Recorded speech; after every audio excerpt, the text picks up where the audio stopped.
दुनिया बदल रही है, हर एक चीज़ में बदलाव आ रहा है, लेकिन अगर आप वहीं रुके रहेंगे तो आपके अंदर कुछ नहीं बदलेगा।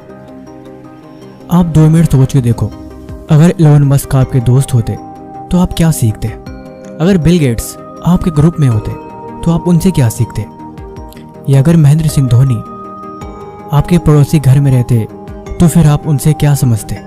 माहौल फर्क पड़ता है। हम जैसे दुनिया में रहते हैं, जैसी चीज़ों को देखते हैं, वैसा हम बन जाते हैं। अगर आपके दोस्त रॉक म्यूजिक सुनना पसंद करते हैं तो थोड़े टाइम बाद, चाहे भले से आपको वो चीज़ पसंद ना हो, आपको भी पसंद आने लगेगी। अगर आप ऐसा नहीं बनना चाहते तो आप उनसे दूरी बनाओगे, लेकिन वो दूरी कुछ देर तक ही बनेगी। मतलब जितना ज़्यादा वक्त आप जिस माहौल में रहते हो, आप उस तरह के बनते जाते हो। आपके विचार, आपकी सोच, इस दुनिया की हर एक चीज़ बदलती है सिर्फ माहौल की वजह से। इसीलिए हर दिन आधे घंटे किताब पढ़ना ज़रूरी है। आप बोलोगे इसका भला किताब से क्या लेना देना? क्योंकि ये इसलिए ज़रूरी है क्योंकि जब आप किताब को पढ़ते हो तब आपका दिमाग सीखता है उस किताब में लिखी गई बातें और उस किताब में समझाया गया कंसेप्ट। अगर आप उससे मैच कर पाते हो तो वो चीज़ आपको इंटरेस्टिंग लगती है और आप थोड़े देर में ही उस माहौल में खो जाते हो। वो चीज़ हमें अक्सर बोर करती है जिसे हम पसंद नहीं करते, लेकिन कभी कभी वो चीज़ ज़रूरी होती है जो हमें बोर करती है।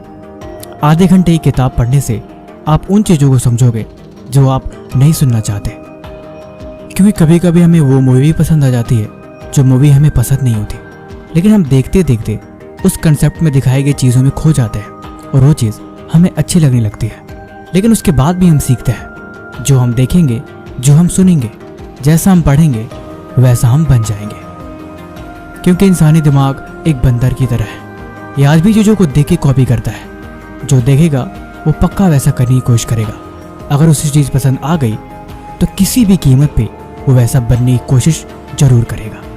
वॉरेन बफेट कहते हैं कि वो आज भी हर दिन 300 पेज किताबों को पढ़ते हैं। ये उनकी नॉलेज और उनके थॉट को इम्प्रूव करती है। अब सवाल ये है किताबों को पढ़ा कैसे जाए, क्योंकि कुछ किताब इतनी बोरिंग होती हैं कि अगर वो समझ में ना आए तो हम उसे पढ़ना नहीं चाहते और हम उसे छोड़ देते हैं। लेकिन इस चीज़ को हम डिवाइड कर सकते हैं। नंबर 1, उस किताब को चुनें जिसमें आपका इंटरेस्ट हो, या फिर उस तरह की किताबें जो आप पढ़ना चाहते हो। आप शुरुआत के 10 पेज से कर सकते हैं। अगर आप 10 मिनट भी पढ़ने में सक्षम होते हैं तो आप देखेंगे कि बाकी के 5 पेज पढ़ने के लिए आप खुद ही मजबूर हो जाएंगे। सारा खेल बस इंटरेस्ट का है, लेकिन कभी कभी इंटरेस्ट को बनाना पड़ता है। अगर आप ज़िंदगी में इंटरेस्ट को बनाना सीख जाते हैं, मतलब आप ज़िंदगी में अपना मकसद ढूंढ लेते हैं। जो ज़रूरी है वो ज़रूरी है और जो करना है उसको हर हाल में करना है। सीखने और पढ़ने की उम्र में टाइम पास की चीज़ें अक्सर हमें भटकाती हैं, लेकिन जो इन चीज़ों को इग्नोर करना सीख जाता है, ज़िंदगी में उसको अपना मकसद हमेशा याद रहता है। करने को इस दुनिया में हज़ारों काम है, तरह तरह की चीज़ें जो हम कर सकते हैं, लेकिन उन सब में इम्पोर्टेंट क्या है, अगर ये बात किसी को याद रह जाए तो बेहतर है। कहते हैं एक अच्छी किताब आपके 100 दोस्तों के बराबर होती है, लेकिन अगर एक किताब की भी बात आपने ज़िंदगी में उतार ली तो आपके लाइफ के 10 साल आगे बढ़ा सकती है।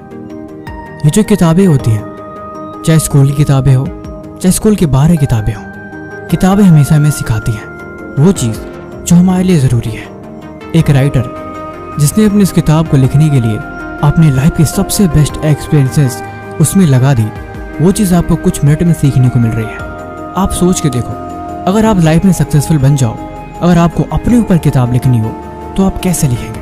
या फिर आप जस्ट इमेजिन करो कि आपके घर के बाहर बहुत सारे लोग आपसे इंटरव्यू लेने के लिए खड़े हैं। वो आपकी जर्नी के बारे में जानना चाहते हैं, वो सारी चीज़ें जो आपने करी हैं, वो स्ट्रगल, वो पेन, वो सारे सक्सेस के फार्मूला जो आपके हैं, वो सब आपसे जानना चाहते हैं। तो आप उन्हें भला कैसे बताएंगे? आप उनको वर्ड में कैसे एक्सप्रेस करेंगे? क्या आपको पता है, स्वामी विवेकानंद के पास हज़ारों किताबें थी और उन किताबों को रोज पढ़ा करते थे। कहते थे किताबें उनकी सबसे अच्छी दोस्त है। अगर उनको ज़िंदगी में कुछ चीज़ ले जाने के लिए बोला जाएगा तो हमेशा किताबों को ही चुनेंगे। आखिर ऐसा क्या है किताबों में कि महान लोग हमेशा इसमें खोए रहते हैं? ये पुरानी किताब है, ये किसी ज़माने की किताब है जो किसी ने लिखी है, और उसी किताब को लेके हमारी ज़िंदगी बदलती है। आखिर कुछ बात तो है, कुछ रहस्य तो है जो आपकी ज़िंदगी बदलने के लिए हर पल मजबूर कर देता है। कहानी वाली किताबें जिंदगी को बदलने वाली किताबें या भूतों की किताबें या फिर वो किताबें जो धार्मिक है। उसमें लिखे तो शब्द होते हैं लेकिन वो शब्द किसी के विचार हैं या फिर वो चीज़ें हैं जो किसी का मार्गदर्शक है। लेकिन मज़े की बात है वो जो भी है वो काम की चीज़ है। ज़िंदगी में कभी मौका मिले तो उस इंसान को ढूंढना जो कामयाब तो हुआ हो लेकिन वो ये बात बोल सके कि उसे किताबें पढ़ने का शौक नहीं। यानी कि फार्मूला यहाँ भी लगता है, अगर कामयाब कोई हुआ है या फिर किसी को मंजिल मिली है तो उसका रास्ता किताबों की तरफ होके ही गया है। जिनको किताबों से प्यार होता है वो जिंदगी में किसी और चीज़ से खास लगाव नहीं रखते क्योंकि उनको अपनी मंजिल मिल चुकी होती है और ये मंजिल का पाने का नशा उम्र भर नहीं उतरता। किताबों को पढ़ते पढ़ते लोग अपनी किताबें लिखते हैं, अपनी कहानी, अपना किस्सा, अपना मकसद और अपना फार्मूला। क्योंकि सीखो और सिखाओ, पहले समझो फिर समझाओ, पहले दुनिया को परखो फिर अपना मकसद बताओ। कहते हैं डॉक्टर APJ अब्दुल कलाम रात के अंधेरे में लालटेन जला के अकेले में पढ़ा करते थे।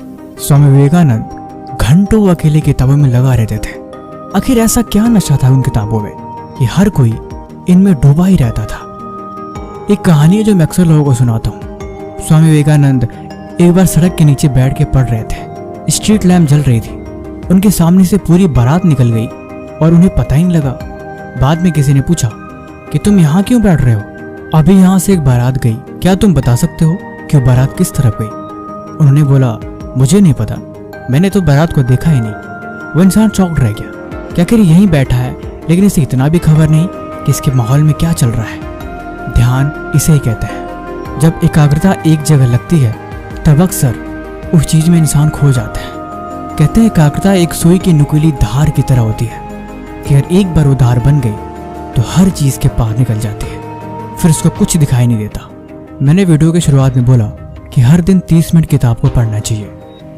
ऑडियो बुक सुनना अवॉइड करें। अगर आप किताब को हाथ में पकड़ के पढ़ते हैं तो आप उसके टेक्सचर को फील करते हैं। आपको महसूस होता है कि आप कुछ समझ रहे हैं, क्योंकि समझना ज़रूरी है। बाकी आप डेली कितने घंटे किताब को पढ़ते हैं आप हमें कमेंट बॉक्स में जरूर बताइए। बाकी ये वीडियो आपको कैसी लगी आप हमें कमेंट बॉक्स में जरूर बताएं। और किसी भी तरह का सवाल है तो आप वो भी हमसे पूछ सकते हैं। तब तक मिलते हैं हम आपसे ऐसे एक और